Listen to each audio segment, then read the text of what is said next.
I'm Andy Chamberlain, Director of Policy at IPSE, the Association of Independent Professionals and the Self-Employed. Quick update for you on the case of Kaye Adams. It's an IR35 case.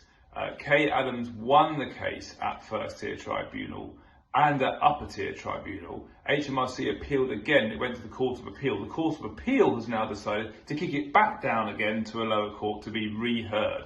Not the first time that's happened recently. It also happened with the referees case. My observations on this case are, first of all, this has been going on for years and has been exorbitantly expensive for Kaye Adams.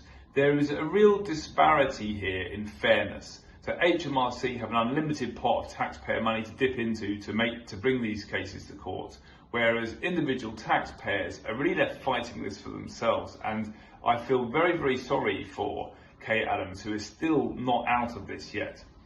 Second thing I want to say about this is that this is an unusual case in that it all comes down to whether or not Kaye Adams was in business on her own account. Usually that's a sort of secondary factor.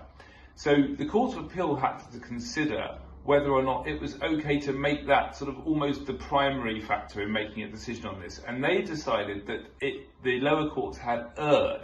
However, they have upheld that importance of considering in business on your own account. So in a way, this is a sort of a win for HMRC in that they didn't lose. They could still win this case, and they have been appealing it at every level. But they didn't really win either. And we have to hear this again, and it might be that new evidence is now going to be heard, which will prove that Kaye Adams was even more in business on her own account than they had originally considered. I hope very much that Kaye Adams will get out of this, but I do think it's going to be a further round of stress and confusion for the taxpayers, and it's another example of why these IR35 rules are just so intrinsically unfair for the taxpayer.